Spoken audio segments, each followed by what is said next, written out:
Hi, in this video, I'm presenting my work on the analysis of prescribing trends among children with nocturnal enuresis based on a large-scale claims database in Japan. This is a disclosure slide.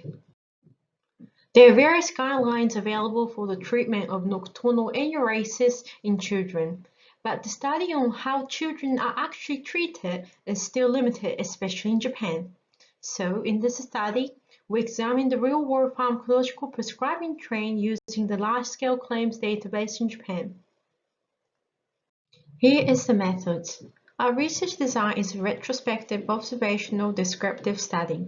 We utilize one of the largest medical claims databases in Japan, and the study period was over 15 years.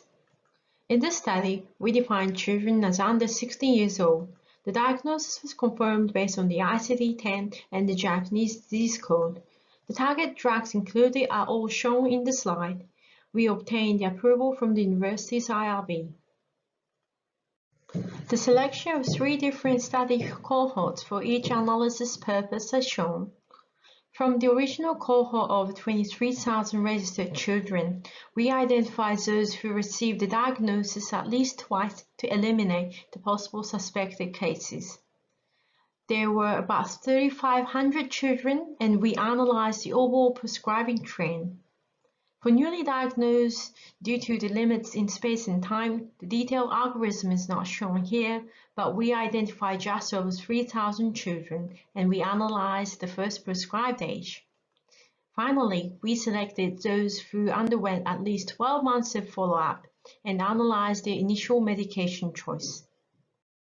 The first result here is the overall prescribing trend. Please note that the data for 2019 is not shown because our data was only available till March, not a full year. The top figure shows the proportion of children being not medicated with nocturnal enuresis medication is decreasing. This means that we are, but slowly, inclining to prescribe. The bottom bar shows the breakdown of prescribed drugs by drug class. We can see that, especially in the last 5 years, from 2012 and onwards, desmopressin remained the most commonly prescribed.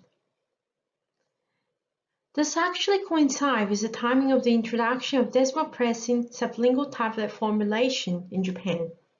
The other drugs, anticholinergics, remained quite consistent in the 30s range.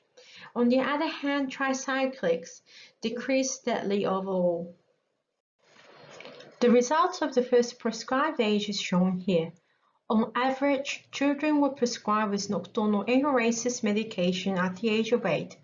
When we looked into the formulation of desmopressin, over 80% were prescribed sublingual tablet compared to the nasal sprays or drops.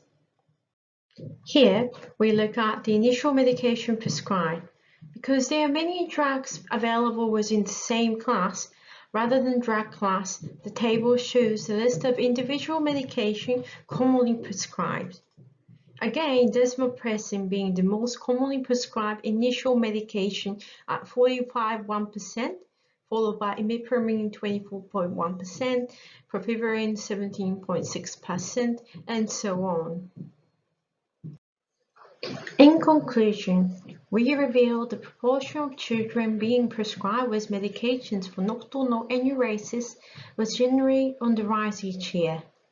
Regardless of drug class, the initiation of pharmacological treatment was mostly frequently observed at around 8 years of age.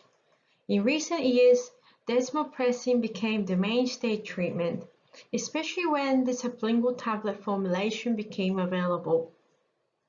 This time, we look at the trends, but in the future, we hope to conduct a study that will examine the impact of each pharmacotherapy as well as non-pharmacological therapies on children's outcome. This is the end. Thank you for watching.